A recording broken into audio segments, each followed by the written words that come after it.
Welcome back, ladies and gentlemen. This is 903 Sports. I am your host, Cameron Brown, joined by the boys Hunter Shattuck and Connor Crow, aka Ski. So we decided to do a little baseball pod. We're doing a little Rangers insider pod. No need to talk about basketball. There's nothing sad happened last night. Celtics are doing just fine. Everything's okay in the basketball world. We'll touch on that next week after the Celtics beat the Bucks in 7. But for now, we want to talk a little baseball. The Rangers. All right, we had our opening pod, about 3 weeks ago, and we had a lot of promise, a lot of hope on that pod. And then we started 2-9. And all that hope was washed away pretty quickly. Now we have bounced back. The sky was falling. It was not good. And you know me, I'm the quickest person in the world to call doomsday and the sky is falling. And I called it on the racks. Now, they've won 6 of the last 9. Last night was a disaster. It's going to happen in the regular season. So let's get into it. So we want to talk about positives or negative first? We'll talk positives first. Yeah, there's plenty of negatives. We're going to spend 80% of this pod talking negatives. So let's start with positives. Okay, so just a few points on the positives. We've won 6 of the last 9. And I was telling you this the other day, Hunter, we've played a tough schedule so far. It's not like we're what are we? We're 13 and 18-ish. 12 and 17. 12 and 17. So just a few games below 500. We've played the Yankees, the Astros, the Mariners, the Phillies, Angels. We've played some really good baseball teams. The Blue Jays, all playoff teams outside of the A's and the Phillies. And we swept the Phillies and beat the A's in their series. And we're 1-1 with the Royals right now. Hopefully we get a win tonight and win that series. So that's positive. They're playing a little bit better baseball. Another positive is the pitching's come around. We had a bad night last night. A lot of fielding errors last night. We'll get into that. But pitching's been better. Bullpen's kind of been more rounded out. They got off to a horrible start. Seen a lot of promise in that pen. We'll get into some names in a little bit. Starters, better. You know, there were pretty much zero expectations around the starting rotation. It's been better. And also Corey Seager's power. He's got 5 or 6 home runs this year already. 7. He had 2 nights ago. So, Hunter, I'll give you the floor. What have you been most excited about starting this season off? Yeah, so on the first podcast, I talked a lot about kind of building a roster, right? Like the goal is not this year. So this year, I wanted to see progress to build toward a World Series roster in 2024. That's kind of how I'm viewing this season. And part of that was the pitching rotation. And we needed Dane Dunning to step up. And he had a rough start. I think his first couple of starts were not good. But even including those, he's got a 3.38 ERA, which is more than good enough to be a solid starter on a contending team. 31 Ks in 32 innings pitched. That's pretty good.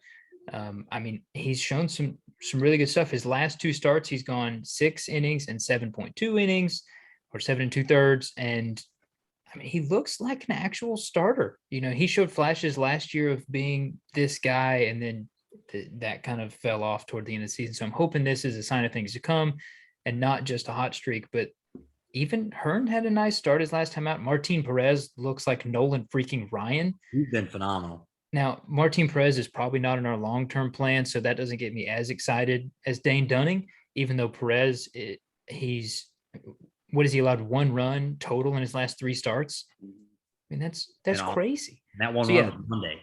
Yeah, you talked about the pitching, and I wanted to talk about Dane specifically because he's one of the younger guys that we touched on last time. And yeah, I'm encouraged. It's kind of crazy to say that the pitching is encouraging, but it is.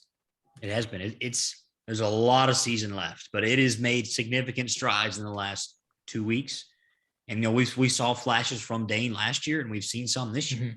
So my hopes are high for Dane. I really want him to be a part of the rotation going forward. Yeah, he'll never be an ace.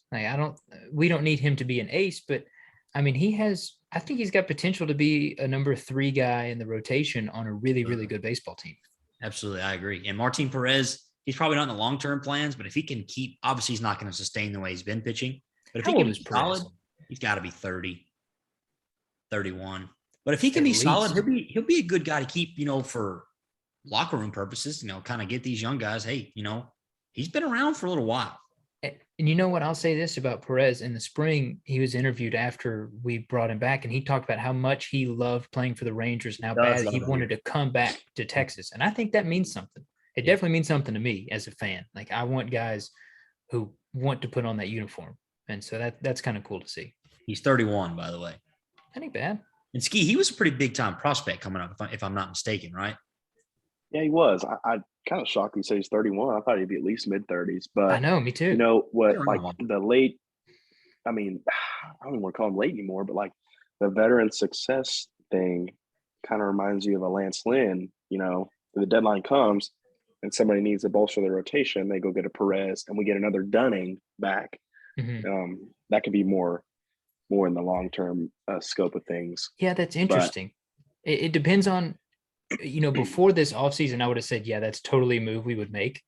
But it seems like the front office is more win now. I think we might have seen the end of trade away assets, like good players now to get future assets. So I don't know if I want us making that sort of deal. I think you're probably right there. You know, it's kind of hard to come out of that mentality that every good player we make is going to have to turn around and go off somewhere else.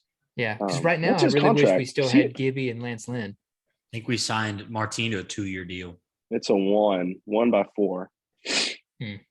So, but if that's true what you said about him liking it here, you know, if he loved does it. well, he could get a raise and come back next year in a couple of years or something. Yeah. Wouldn't it be nice if he was a Lance Lynn type guy? Because Lance Lynn, best pitching of his career was in his 30s. Oh yeah, for He sure. got off to a rocky start, had some Tommy Johns. You know, maybe Martin Perez can come in here and kind of have some late career resurgence. He's obviously happy here and he's pitching well. He's probably the best player on our roster right now. The way he's been playing, he's been phenomenal. 3 unbelievable starts in a row. When we re-signed him, I was like, "Are you kidding me? This guy again?" Yeah, and he's been outstanding so far. So really happy for him. Another guy we hadn't talked about is Glenn Otto. He's been awesome too. And I know that's Ski's boy. Yes. the models love Glenn Otto. I was listening to a guy talk the other day who's like a huge, numbers guy, and apparently Otto has real good stuff. Like they talk about Otto as being a guy that could be a really, really, really nice pitcher. And so I loved hearing that. And then Ski, you mentioned this the other day in our group message about how Allard is the total opposite, has no stuff. So it he's almost just makes. I mean, awful. how is he on a roster? Like, how does he get paid? We throw sent him back batting down practice? today. Thank goodness. Yeah. Oh, we sent him back We down. called up we called up his twin brother Josh Spores. Yeah. Oh, Hey, at least Spores can at least make the baseball move after he throws it. Yeah. So that's good. It's just trading poison for poison there. Both horrible. Man, well, as we're speaking, Bamboo Brad infield single. Yes. Jonheim's out. We got one on second with our Lord and Savior Corey Seager at the plate. So I forgot to mention that the Rangers are playing now, so live updates will be coming throughout the pod. We need to win tonight. We need to win that series against the Royals. Absolutely cannot drop 2 games to the Royals because KC's playing horrible lately. Yeah, hey, but before we move away from pitching talk, I think we do need to mention Jack Leiter and how I think he's probably the best pitcher in our organization right now. Too. That outing he had the other day, he looked incredible. And now he's playing against AA guys, but man, he looks like the real deal. And so I keep talking about the future, a couple years down the road. He's a guy that looks like every bit of a top of the rotation guy, I think. So we talked about on the last pod. I just want to retouch kind of how we're feeling now. 30 games into the season. We would like our rotation to look like for now. Leiter, Cole Winn, Dane Dunning, and then what? I don't want to. Probably. This is in my preference. We have those 3 guys, but we go out and get an ace. Yeah, we go out and get somebody to be just like we did with Cole Hamels, just like we did with Cliff Lee back in the day. Go out and get a true ace, and then Bieber. What's that? Shane Bieber. Somebody.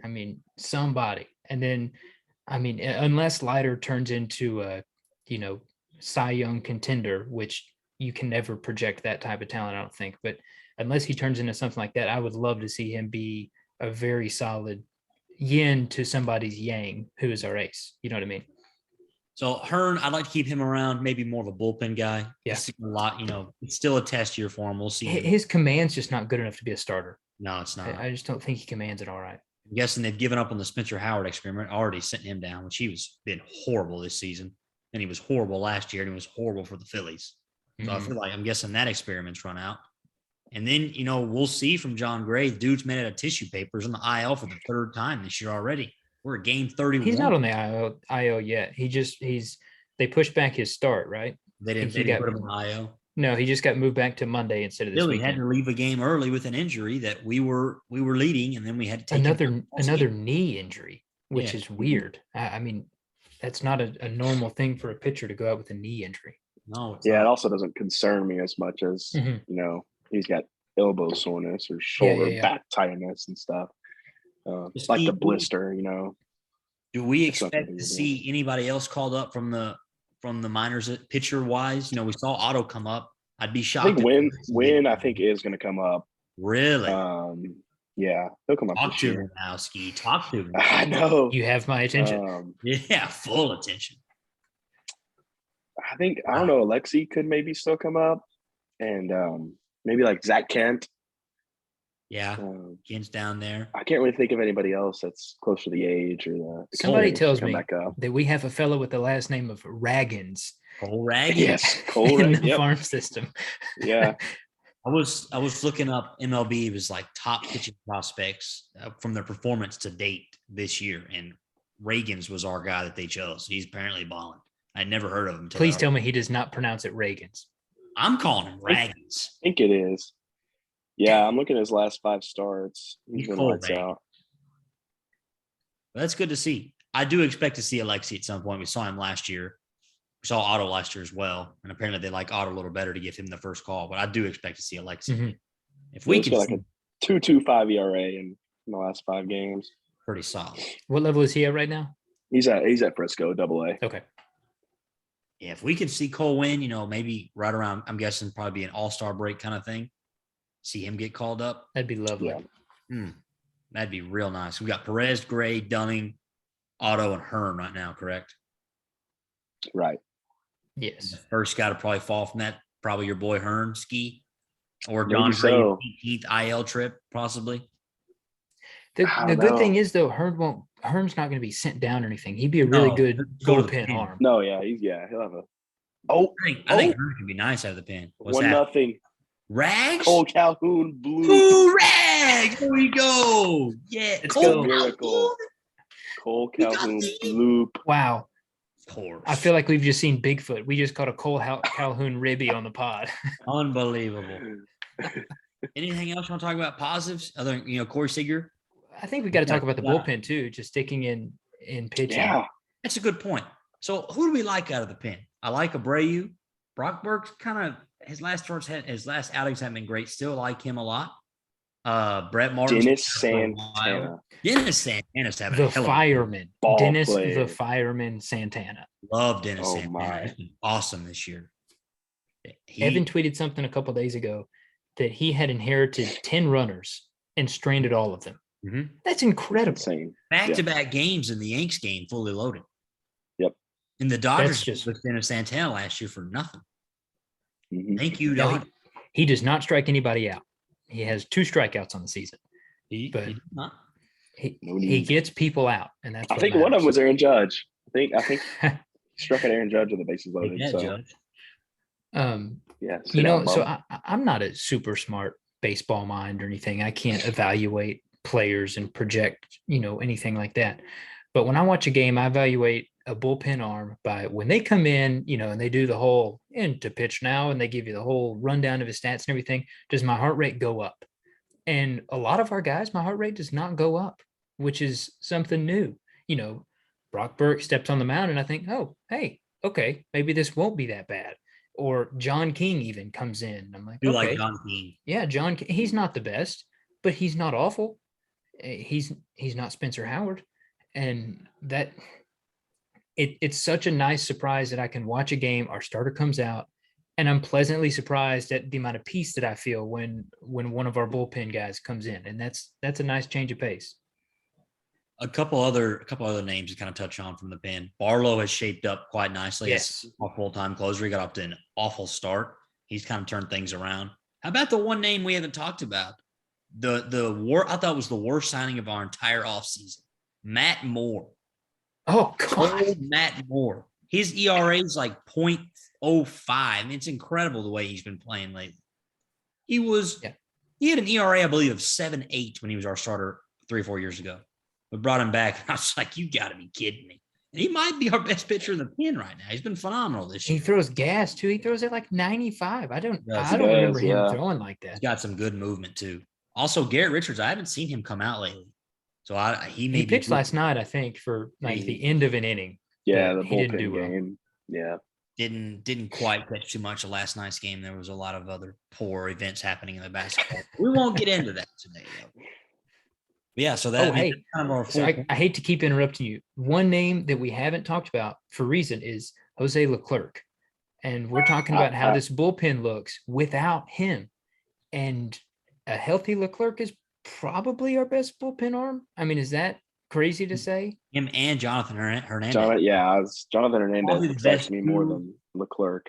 Probably the best 2 pitchers on our roster that are both out. So it'd be nice to get them back at some point this year and see what they can do. Or We Leclerc, only got to I see know, a- missed all of last season. Are they on similar like comeback timelines? Do we know? Hernandez, Pretty close. I believe, June, July, Yeah. both of them. gotta Okay, be. cool. So we'll see them this year too. That's It'd good. be nice to get both of them back because they were both, we've had Leclerc for a while. And we're starting to trim the fat a little bit in the bullpen. I mean, add those 2 guys, you cut a couple, guys that aren't really performing. I think we could Ford. have a really solid bullpen. Wow. Allard Look and at us. Allard and Forrest Which probably. is not what you'd have said a month No. ago. No, look at As us. we Look at have the on record. positivity in this pod right now. All right. And we also thought we were going to score 10 runs a game, That which is has not not happened So at all. that brings me to my segment that I want to talk about, the negatives of this baseball team. My first negative is your boy Hunter, and I love the guy. I really want him to turn around because he's not going anywhere. So Marcus Semien, please, Marcus, please. If you're gonna bat 160 like you are, you cannot rack up errors in the field.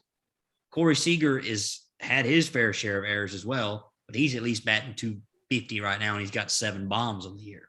So Marcus, we need you to figure it out. I don't know what to tell you. He's got no pop, which that's what really scares me the most, is he's had a lot of deep flyouts this year, and the Rangers Park is big, and that's a whole other fiasco. He had 42 bombs last year for the Blue Jays. He's got 0 right now. That's very concerning to me. So Hunter, what are your thoughts on Semien? All right. Well, I kind of dug into the numbers here a little bit. All right. So bear with me. It's terrifying. So Not good. one of the weird things. Okay. So, they do like expected batting average based on, how hard the ball is hit and that kind of stuff. And so let me see if I can find it on my numbers here. So last year, his true batting average was 265. Okay. His expected batting average is 245. Okay. So, he overperformed a little bit. Right now, he's true batting 165. So that's not good, with an expected batting average of 189. So he's on the other side of the expectations right now. So surely that's going to even out, and he'll be batting up closer to 200 in no time, and which is not why we pay him $175 million. Something real interesting. He's actually striking out at a lower percentage this year than last year, which I don't really know how to interpret that. If maybe he should be striking out more. It's almost like he's swinging at bad pitches and hitting weak ground balls instead of, maybe being a little bit more careful and having called strikes or something. I don't know. That doesn't make any sense how you can be hitting for a significantly worse average and striking out less. You know what I mean? Like that doesn't make a whole that'd be lot of something sense. to look into, like a whiff rate or a chase rate. Yeah, well, his it. chase rate's definitely up. I don't remember the numbers, but I remember seeing that it's definitely up. And kind of on that, his max exit velocity this year is 1 mile per hour slower than last year, which is virtually nothing, right? So he still has the pop, but his average exit velocity is down 5 miles per hour from last year, which I think would be caused from reaching and hitting bad pitches. If you're reaching at pitches out of the strike zone, you're not going to be making good contact. So I think that might explain a lot of it. And another thing here, more numbers, sorry.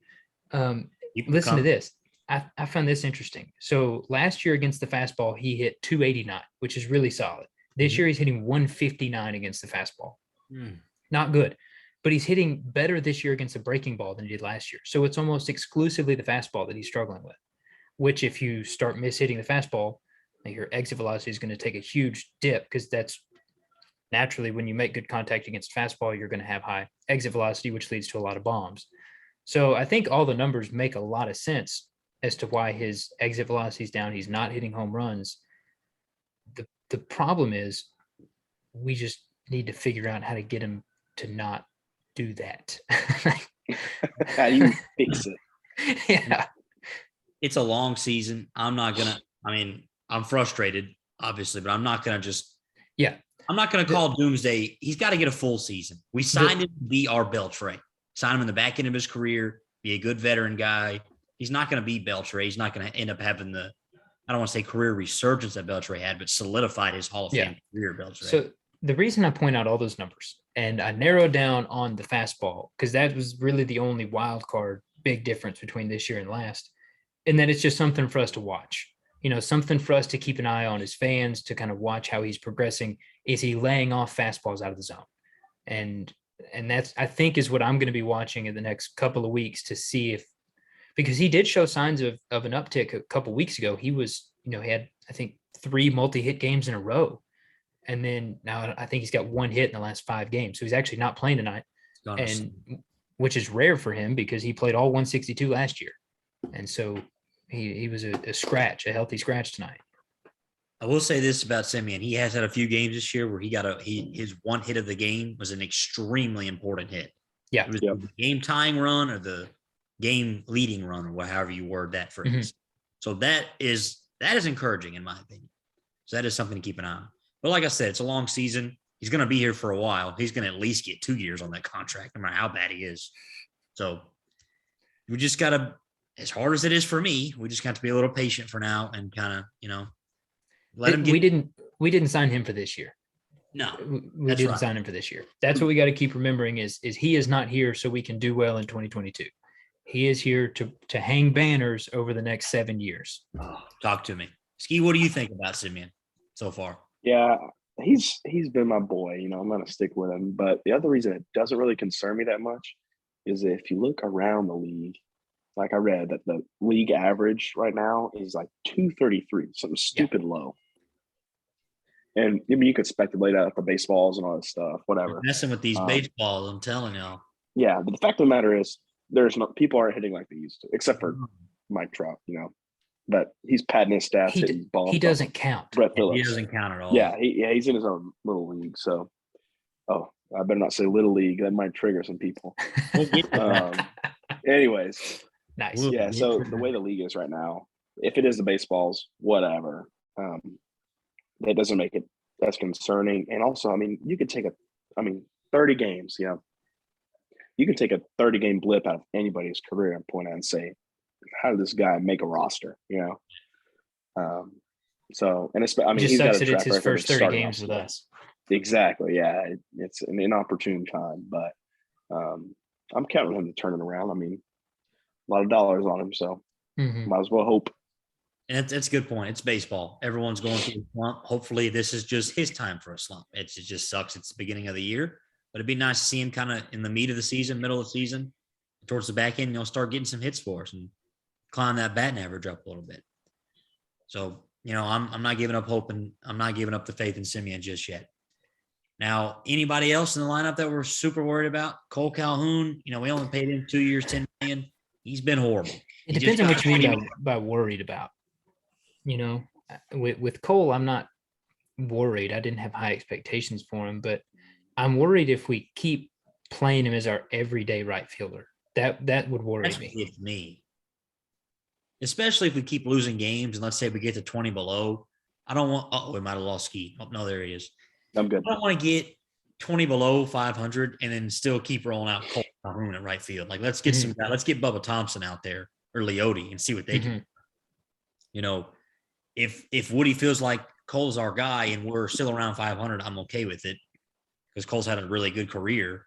Hadn't been sharp for us. He's had some and the unfortunate thing for him is he's not playing well. And for whatever reason, he's been the guy to come up with a huge at bat at the end of the game, and he has never come up with it. So he's getting a lot of the brunt for that. Nice RBI tonight. Apparently, I haven't seen it, but love to hear that. He had a huge 2 RBI shot the other day. He had a hell of a catch Monday night against the Royals. If y'all saw that out, right? Yeah, he's got a lot of heart. Yeah, got a lot of heart. That's what kind of keeps him in the lineup. Is the sad part is like, we want to I want to see somebody else out there that's gonna stick on this roster. But I mean, like, once you just all right, I'm ready done with Cole Calhoun. He just makes a play like that. You're like, okay. I mean, he's won a Gold Glove for a reason. So yeah, exactly. So that Ski, I want to ask you this, something that concerns me greatly. Probably my biggest concern for the season so far is our fielding. Are we hitting the red panic button on that? Because I feel like that's something that doesn't really. I'm not the sharpest baseball mind in the world, but I don't think that's something that kind of comes and goes like you're hitting. Like, you're either a good fielding team or you're not. Like the White Sox last year were a horrible fielding team, and they're horrible again this year fielding, full of errors. So what do you think about that? Yeah, it's kind of hard to tell. I think that's probably the case in the past, but with the way shifts and everything has been lately, it's like, you got guys making errors on balls that were never even going to be touched. When people are playing in normal position, and I think it'll be interesting to see next year when the shift's gone. But yeah, I don't know. It's just like, and you've heard anybody, if you ever play baseball, say this, but it's it's a mental game, and if that's what's getting a guy like Marcus, like if something's in his head and he just can't hit and he can't field, then that is a little bit concerning because it's not like he doesn't have the ability to do something. He just can't get it done.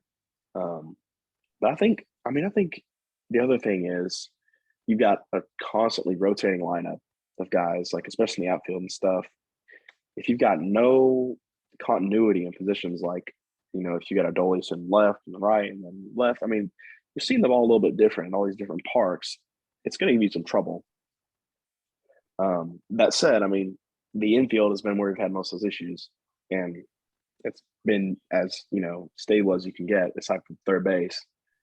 So I don't know. I think they'll figure it out. It's the errors can be covered up by good offense, but the problem is you can't cover up bad offense with good defense. No. So that's what more concerns me. Let me ask you this. I had a thought watching the game. What do we think about putting Culberson full time at third base until we get Jung back next year? Because Brad Miller has been terrible at third. Well, he needs to be more outfield. Ibanez, he's not really moving the needle for me. Culberson's nice at third base, and he's a decent bat, especially against lefties. I would be opposed to moving him to full-time third base. What do y'all think? I know it kind of goes against my young player thing. Now, if we're 25 below, okay. But Culberson's not going to be in the future for us at third at all. But, yeah, what young player do we have that's going to play third? Exactly. We don't really have anyone right now, so he'd be a nice filler until we get Jung back, in my opinion. Yeah. Yeah, I wouldn't mind it just because he's so good defensively. And they talk about, we talked about the platooning stuff a little bit already, how well he hits against lefties. So maybe if you want to do something like that, him and Brad Miller, I don't know. I thought Brad was going to be a left field guy. Me too. But with the Rex experiment, and then you got, for some reason, Solak still playing baseball. That kind of threw a wrench in the Miller left field plan for me, I guess. But yeah, I thought we pulled the Rex pretty quickly. Mm-hmm. Yeah, that was surprising to me.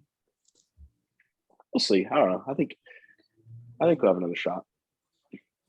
I just, I like kind of mixing in a young guy every now and then. Look, Solak's had plenty of chances. The clock's about ticked out on Solak.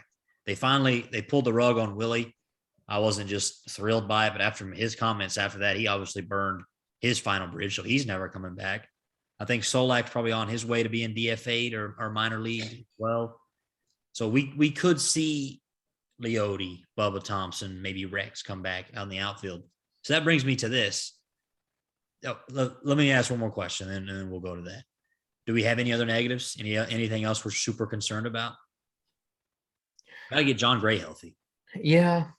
I mean, we touched on Seager's power, and he wasn't brought in to be a power guy. He was brought in to be the 300 hitter that, he's been his entire career. Now he's batting below 250, which is a little funk right now. It's a little concerning, but he is hitting for power. And to tie it in with your conversation about the errors, we knew he was not. He's not a good fielder. I would almost go to say he's a bad fielder. He's a net negative at shortstop. Short base. Outstanding hitter.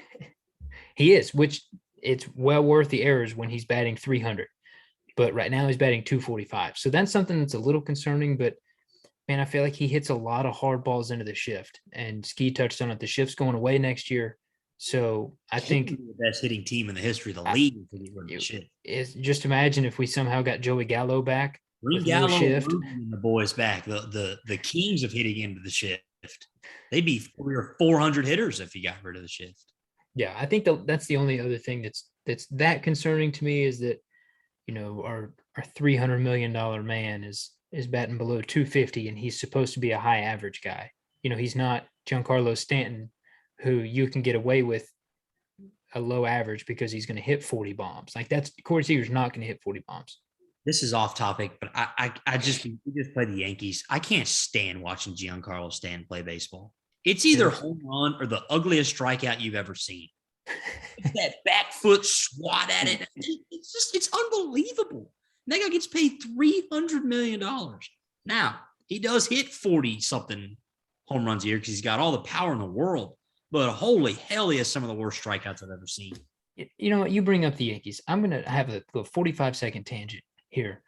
And after watching that series, and I've got a buddy who's a Yankees fan, I'm so glad that we're fans of a team like the Rangers, where it you know, obviously we want to be good, but it matters so much how hard a guy plays and the heart that he's got. Like Elvis Andrus was never a standout, world beater shortstop, but he's probably my favorite baseball player of all time because he gave everything he had for the Rangers. He never would have held a spot at the Yankees. They would have just been, who's the next guy?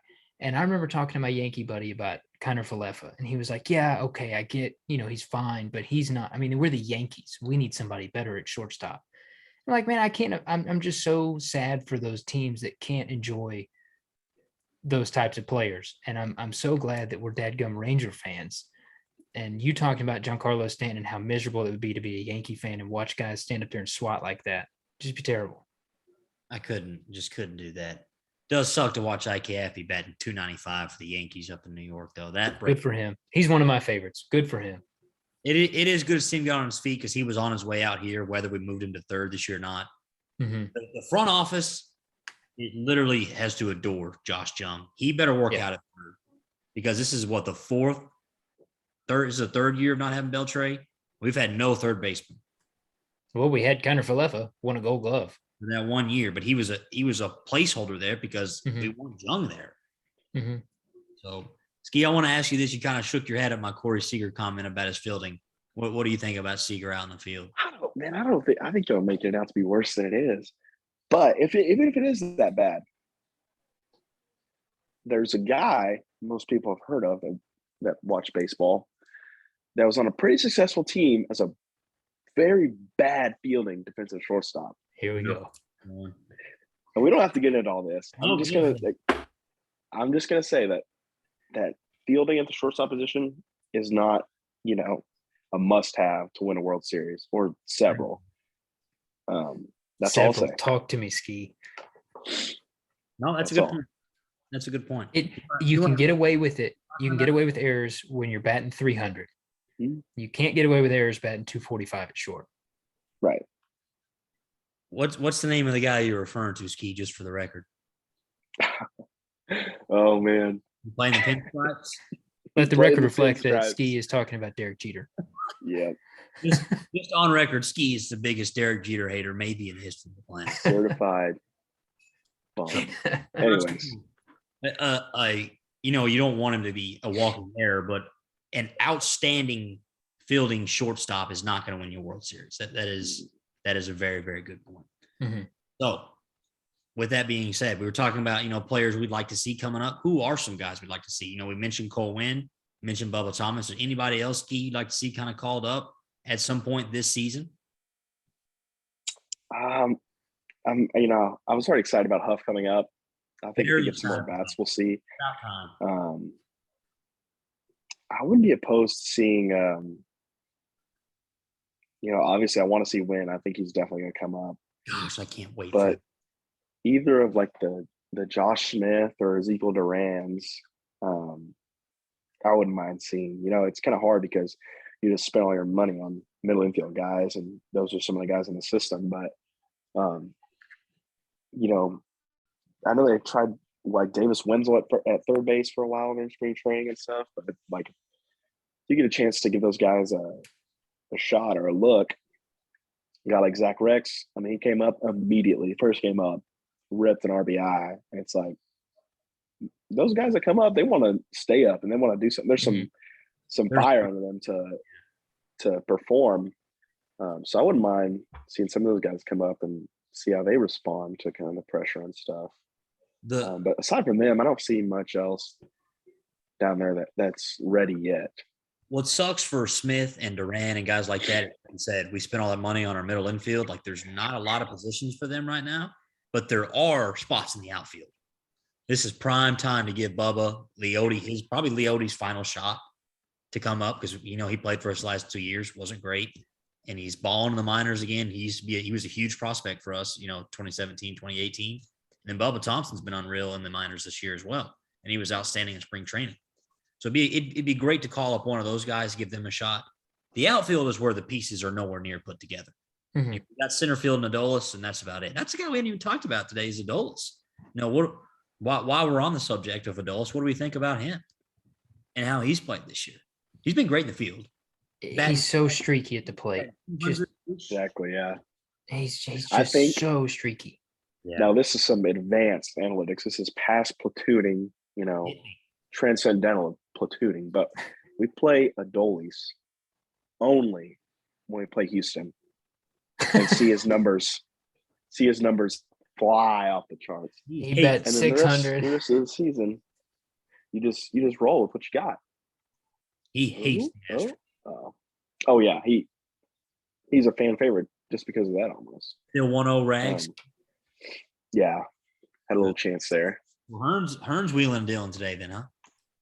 Yeah, he's got 3 strikeouts through 2. Nice. Hearn's got some gas. So do we expect to see some winnable baseball coming up? Well, I kind of thought so. And I took a little peek at the schedule. We have the game tonight against Kansas City, and we got the Red Sox at home in a 3-game series, and they're terrible. Yeah, they're awful. And I just watched them with my own 2 eyes this past week. They're hideous. I mean, thank God we didn't sign Trevor Story, by the way. He's awful. Oh gosh. Anyway, but after that, it gets a little rough because we've got a 3-game series against the Angels, and turns out they're really good at baseball out of nowhere. And then we go at Houston for 4 games, and they're probably as hot as any team in baseball right now.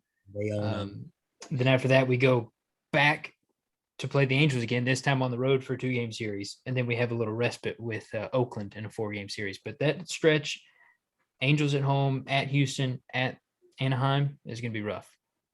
That's why I told y'all on the group message earlier. I said, this is a pretty big week. I'd like to see us go 5-2, no worse than 4-3 this week. Cause we're picking on some bottom tier teams in the Red Sox and Royals. Would have been nice to steal that game Monday against the Yankees, but that did not happen. Yeah. But I'm not buying the Angels. Trout's great. Ohtani's great, but they're pitching, I know Detmer's through the no-hitter, but I will never buy the Angels. They haven't done anything in my lifetime. They are always frauds. They're off to a nice start.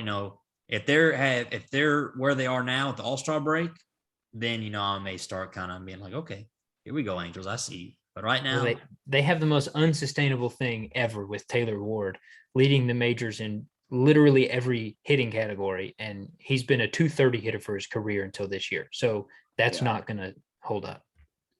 I'll never buy their rotation's not good outside of Ohtani, and their bullpen's horrible. Well, you don't trust Noah Syndergaard? No. Well, I do trust. Okay. I forgot. Thor's over there. If he gets his, well, it looks like he's got his stuff back from a couple years ago. There's not too much else there. The Detmer's kid threw a no-hitter. He was nice, but he's kind of been rocked several times in his career so far, but he's still young. So I don't know. I'm not buying the Angels just yet. I'm going to ride my Angels hate wagon for a little bit longer. So another note on the Rags, we're kind of closing things up. What do we think about our bench boss in the news again for comments that he's made? We had the comments in 2020 when Tatis, it was like the 4th game in a row the Padres hit a grand slam on us. And Tatis hits that grandy on us when they're like up 9-0, and Woody's complaining and moaning about how it's not good for the game, blah, blah, blah. And I was like, well, this guy's a bum for that. Got over it. And now here we are again. He is talking about the Yankees Little League Park. And I've been on that, just for the record. The Yankees Park's a joke. It is a Little League Park. Now, two things. One, I can say that because I'm a fan. Woody as a boss, manager, I don't really care for that. And two, he looks like an idiot because that home run was like 365 feet. And it was a home run in just about every other park in the league. So I hate the Yankees. I hate their park. I hate their fans. Sorry, Mendoza. But, I mean, come on, Woody. What are you doing? What do y'all think? That's one of those situations where you're correct. Like, if we were to say it on the podcast, we'd be justified. But a manager, after losing, probably shouldn't be too upset that you gave up a walk-off home run. Hey, maybe let's not let the guy hit it 368 feet or whatever it was. You know, that's not the proper stance to take there. Maybe we should have just scored some actual runs. We could have hit home runs. We played in the same park. Yeah, we did. I think we hit a couple that game. Eli White had one the next game that would have been out in only the Yankee Stadium, which made him look Really? it was like He did. Yeah, he put it right over the. That's like just barely over fans the were going crazy on Twitter after that. It's like, oh, there's the Rangers hitting in the same park. You know, it went just over the short porch. It's something fans can say, but man, as a manager, you just look like a sore ass loser after that. He's the manager of a team that's trying to get on their feet. We hadn't been good so long. We're 5-6 games below 500. It's like, who are you, Chris Woodward? Like, come on, man. Like, I can say that because I'm a fan, but I'm not the manager of the ball club. Like, I don't know. Hey, if we're going to be the bad guys, then so be it. But you better fully embrace that heel role and start winning some baseball games before we're going to start acting like that. Yeah, and I don't like being the bad guy by pouting and throwing a fit. I want to be the bad guy by being Tatis and hitting grand slams and 3-0 counts and pimping home runs and stuff. I don't want to be the bad guy because we throw a fit. Yeah, exactly. Especially with 65 feet, and it was a home run in every other park in the almost. Made him look like an idiot. There's something. Is that all you had on that the Little League Park thing? We've touched on a couple of things already, and I want to kind of time up together. We were talking about Woody, and it ties in with the roster moves, where do people play, platooning, and Woody all together, and how he is so obsessed with moving the lineup around. Big time. And I mean, I'm not a baseball player. However, I did play a little golf back in the day, and whenever I didn't have consistent reps, it affected me. And you got to think that guys like Culberson, Ibanez, Brad Miller, guys that are in the platoon, Solak, Eli, they're all underperforming, every single one of them. And you got to think that not getting consistent at bats has something to do with that, right? I mean, surely it does. And, you know, we were talking about calling guys up. And unfortunately, when you have these platoons, it requires more players. I mean, just naturally. I mean, if you have, 3 potential guys who can play third base, well, that's 3 roster spots instead of having just Culberson at third every day. And so then that takes spots away from, we can't call Bubba up because we have 6 potential outfielders instead of 3, maybe 4. And so I find it really frustrating that we're just obsessed with putting below average hitters in random spots. And, I do think even moving guys around in the outfield or having Ibanez play first and he's playing second tonight and Brad Miller's terrible at third. I think that has something to do with the errors that we see. I mean, I really think that having all these guys play different positions, taking nights off frequently, that has to negatively affect their performance. I mean, it just has to. And I'd like to see us taper back the platooning a little bit. And I was talking to Ski a little bit before we recorded. I mean, if a guy can hit, he can hit. If he can't hit, he can't hit. It doesn't matter what side that pitcher's throwing from. If you can hit, you can hit. Yeah, I've got some thoughts on that. I want to get Ski in as well. But so Woody's been here. He got here in 19. Was that his first year in 19? Something like that, 18, 19. We overachieved his first year. Like we were a lot better than we thought we were going to be. 2020 was a disaster. And then last year was straight rebuild. So 2020 at the end of 2020, especially, and then all of last year, everything he did to me felt like it was a tryout for this guy at this position. Hey, I'm going to try him here. I'm going to try him here. Tryout. Feels like we're still doing that now. And I don't really feel like we're in super rebuild mode now. Like we spent all this money in the offseason to win baseball games. Let's get some pieces in place here.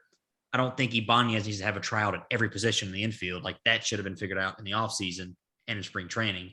Like I get third base is not solidified. I get that our outfield's not really solidified.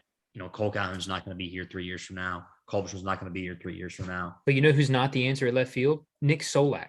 Exactly. Like if we're trying people, feel like that's one thing. But this, it's almost like Woody's not trying people. This seems to be his answer. Just take below average major league hitters who are slightly below average hitting against a specific type of pitcher and then just mix and match. That's not the answer. And that's a good point about our fielding. Our chemistry is just not there right now at all. No, it can't be. So, Ski, what do you think? Tell me why I'm wrong, Yeah, Ski. no, I think if you're going to do the whole mix and match all the time, you can't do one, you got Brad at third, Ibanez at first, and then switching the other spots. I mean, you're treating the same thing. If you're going to get some different faces in and you want to move people around, then bring guys up, Yeah. If they've been turning, like, I don't know when Leote's going to come up, but, it feels like scheduled every night. I'm on Twitter. Leody Taveras, 13-game hit streak. Make that 16-game hit streak, this and that. He's like, OPS is over 1,000. So I don't know. I don't see why you're throwing Solak all around the place. You still got Calhoun in there, batting leadoff sometimes. I don't think that's the answer, but I don't know if it's going to be that way and we're still going to have the tryout phase, then it needs to be more than the same 4 guys at different spots. Yeah, I agree. And just kind of one more thing I want to say. I keep going back to this whole roster building with an eye toward the 2024, 25, something like that, right? And so when I'm looking at players, and I'm going to hound on Solak because he's just not been playing well. Just real quick, Connor, Solak's the hottest seat on our roster right now, right? Got to be. It in my eyes. Yeah. But if he's clearly not it, he has no place on a World Series winning roster. Okay. So let's get him out of it because he plays a position in left where he doesn't have a position. We stick him in left field.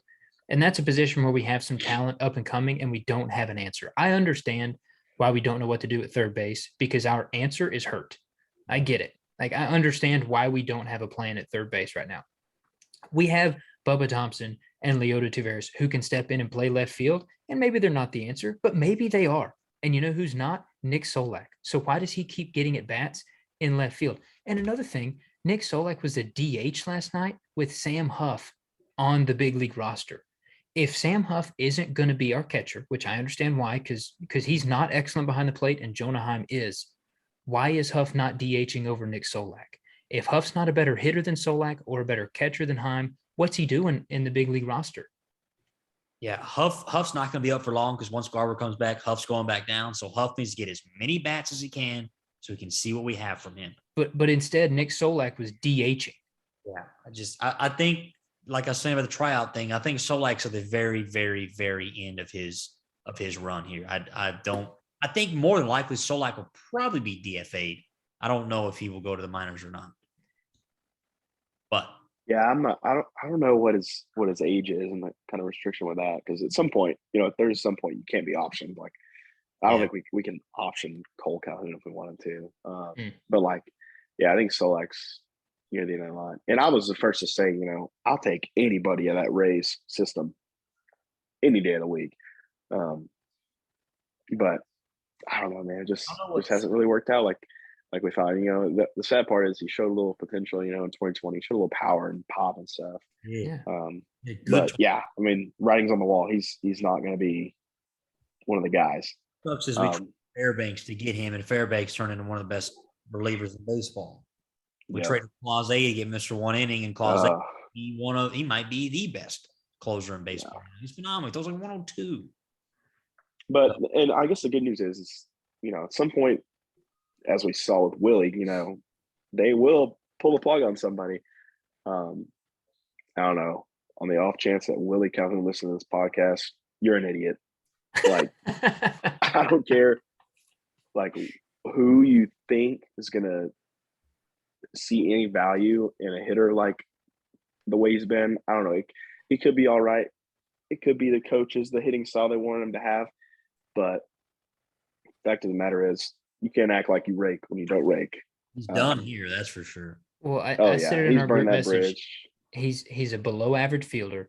He's an atrocious base runner, and he's what at best a league average hitter with below average power. I mean, you can get away with being slow and a bad fielder if you hit 300 and hit 30 bombs. Yep. If you're Miguel Cabrera right now, there's a reason why Cabrera still plays every day. It's because he's a really good hitter still. I had a soft spot for Willie because he's our longest tenured guy. He's had some really bad luck. Anytime he kind of had any kind of run with the bat, he got hurt. He like broke his face one year. He took a face fastball to the face, but he had his chance last year, and he had his chance at the beginning of this year in spring training. Just wasn't producing. Like you said, if you're slow and you're not a great fielder and you're hitting 200, what's the use for you? Yeah, I mean, kind of the same thing with Solak. You're not the answer. And Bubba Thompson may as well not be the answer either, but at least there's some unknown there. And Cameron, you said we're not rebuilding, but we're not contending. We're not rebuilding as hard as we were last year. Is probably where I was. We're not the Reds or the Pirates. We're better than them.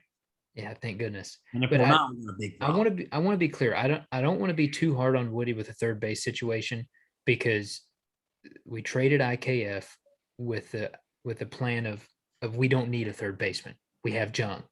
Jung's hurt. That's fine. I understand that. So let's try to just piece it together at third, whether it's Culberson and Miller platooning. I'm okay with that for now. But in the outfield, we have potential answers. I mean, we just need to give him a run out, and the name is not Nick Solak. And the thing about that is, Hunter, and we talked about Josh Smith and Duran. Those guys are still very young. Like Duran and Josh Smith don't have to come up. Leote and Bubba, the hourglass is running out. Like it's kind of time for them, unless they're just going to be career runners. I think Leote's a lot younger than we think. I think he was. I think he's like 23. Yeah, I think so too. Because he's been in our farm system for quite a while, and we've given him chances. Yeah, he's 23. That's the thing. It's like when he came up, he was like 19, 20. Yeah, he's not a Adolis. Or even Rex is 28. Yeah, exactly. He's a career minor leaguer. That's the other reason. I wasn't too excited. I mean, it was good to see some production out of a guy. He's spent his career down there. But yeah, you got to think about a guy like Adolis hadn't found it until right now. He's 28, and Leote is 5 years younger than him. Gives me hope. So, it'd be nice. Yeah, I don't know. Well, if we could see one of those two in the next few weeks and kind of see what they can do give them a little bit of field. So yeah, I think their eyes got to be on Leote the way he's tearing it up at Round Rock. Again, man, I feel bad for Willie. I did for a while because he was an awesome dude. Yeah, I like Willie. I really do. I met him. He was a man of the people, met him. How'd you meet him? Guy. Yeah, before they opened the park, they had an event there, and I went up there and got him to sign my hat and stuff. When I met Elvis, you met Elvis. You've been burying the lead, Ski. My gosh. Yeah, he autographed a bat for me. I don't have it here, but I'll give you all of King Midas's silver for that bat. Yeah, so I mean, he was a good dude and stuff, but I guess I did look at that autograph. It's kind of faded, and maybe that's just symbolic of how bad he's been. Autograph. I do, yeah. I mean, you can't. It's on a hat. I was wearing a hat. I was like, I don't have anything else. Just sign this, I guess. Yeah, but it's pretty much gone, just like Willie's chances. Trade that Willie auto for a stick of gum, Ski. I know, right? I'm gonna start wearing that hat again. I didn't wear it. Yeah, we get caught. I had it in a case, but now I want to. I mean, it was a good little hat. I'm gonna have to start wearing it again now. Autograph's gone. Yeah, run it through the wash. That autograph will be nice and out of there. Any closing thoughts before we wrap up our second rags? I have one open form question, just still on the topic of roster. We can make it quick.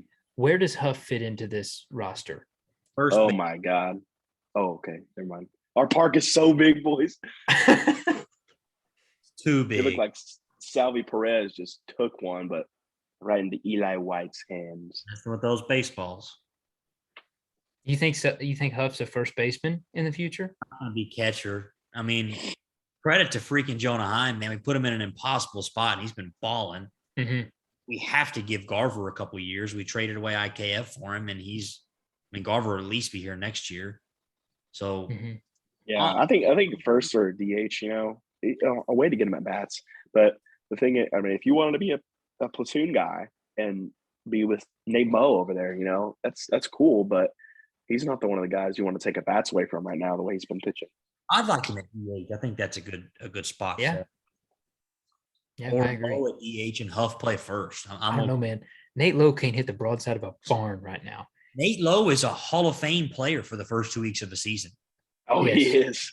It's like Charlie Hoffman shoots 67 the first round at Augusta every year. Nate Lowe bats 380 in April. He was phenomenal the first weeks of the season last year. I was like, who the hell is Nate Lowe? This guy's unreal. And then he wasn't very good the rest of the season. He hadn't got a hit in 2 weeks, it feels like. Yeah. We may need to trade him for his brother. Didn't know if y'all know that. He's got a brother, Josh, plays for Tampa Bay. Can he play he's third? a baller. Yeah, I think he can. He's a straight utility guy. Yes. He might be hitting 300. Let me look. You know Brandon Lau? No, they're not. Didn't we get Nate Mo from the Rays? Yeah, I think so. How many Lows and Laus they have over there? Let me see stats. We need Fairbanks back. We'll give him Solak for Fairbanks. Retrade. AC backsies. Yeah, please give us Fairbanks back. I don't know what I was thinking. He's hitting 188 right now, but he's got a bomb. We have enough of those guys right now. We got plenty of 100-hitters, Ski. Yeah, if you want to leave on a depressed note, Anthony Rendon has more home runs left-handed than Marcus does right-handed. God, Ski. Hey, at what point do we wonder if Marcus is ever going to hit another one? I mean, All-Star It's break, almost impressive. right? I don't know how many times I've called that he's going to hit a bomb, but like, if I had any dollars behind that, might as well throw them out in the sink. Mm-hmm. Oh yeah, the park is absolutely ginormous. Got to have something to do with it.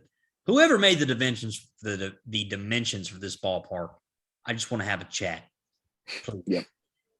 What are we doing? They should have taken something. I get the numbers. They're all for guys that had something to do. Big important in the organization and stuff. But you could have found another way to incorporate that stuff without making the field like insanely huge, especially when viewership is down and runs bring in fans. Like, that's the other reason we talked about, like, oh my gosh, no fans are going to baseball games. It's because all these games are 0-0 until the top of the eighth. Nobody's scoring runs. Nobody wants to go out there and watch pitches do anymore. I do. I love it. I think it's great. Mm-hmm. Yeah, I do too.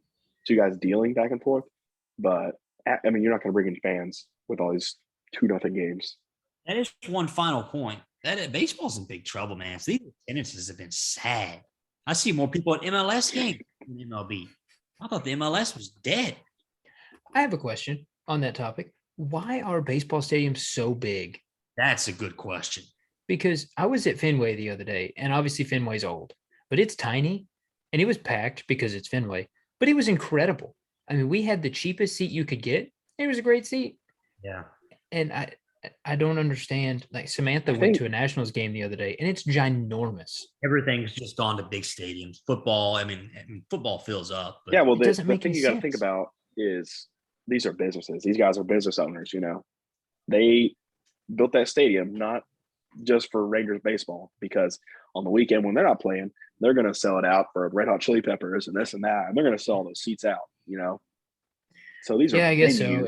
And they're probably not thinking about baseball teams. They're probably not thinking about games in mid-May. They're thinking about, if we have the playoffs, then we can sell 40,000 tickets at a minimum of $100 a pop instead of 25,000. Exactly. Yeah. So you're going to make it up then, but also in the you bring up Fenway. That's a good point. They didn't build that to be a venue. That was a ballpark, and it still is. And I want to go see it. That's one of the coolest things. I'll say this about baseball. I'll wait to the playoffs. If we get the playoffs and these stadiums are 70% full, then there's a big problem. If these things aren't sold out in the playoffs, and Man, I'm worried about good teams still sell. I was watching a Braves game the other day, and they weren't sold out, but they were pretty full. And the Dodgers fill up frequently. I mean, the good teams still sell. Yeah, tanking's an issue, kind of like the NBA. Mm-hmm. No one's going to go spend their time to go watch the 4-75 Reds play baseball. What general manager was it that said? I think it was the Phillies, maybe, that somebody asked him, like, "Are you worried about the fans?" Or maybe it was the Reds. It was the Reds. So, are you worried about the fans when, like, with your tanking? And he said, well, "Where else are they going to go?" Like, that's the mindset that these guys have. Where else are they going to go? They're going to leave. They're not going to be baseball fans anymore. Yep. They're not going to leave the entire sport altogether. Mm-hmm. Yeah, it's not like they're going to go watch the Cardinals. Yeah, he's not the only one that thinks like that. These guys with these old mentalities, they're going to have to. You can't be saying stuff like that, man. And the Reds fans are pissed. I would be. The A's fans, have you noticed how low their attendances have been? They're 2,500. Because they traded their entire team away a month for the season ends, and they're moving in a year. So why would they spend their time to go watch this dying team? Are they actually going to move? Yeah, they're moving. No doubt about it. They should. Why not? Go to Nashville. Be so cool to have a baseball team in Nashville. That would be pretty cool. They're going to Vegas. They're definitely going to Vegas, but it'd be nice if they go to Nashville or something. You think they build a dome in Vegas? They'll build whatever. Sure. In Vegas. Why not? You want to build a spaceship? Vegas will do it. They got plenty of dollars to do it over there. Well, all right. Well, that's our Rangers pod this week. Rangers pod 2. We'll do a few of these throughout the season. Hopefully, more positives for the next pod. Hopefully, we'll be above 500 at the next pod. What do we think? Be nice. Man can hope. So, all right, boys, appreciate it. Thanks, everybody, for listening. We will talk to you all next week. Hopefully, for a Celtics win in Game 7. Please, Celtics. Thanks, everybody, for listening. Talk to you all later.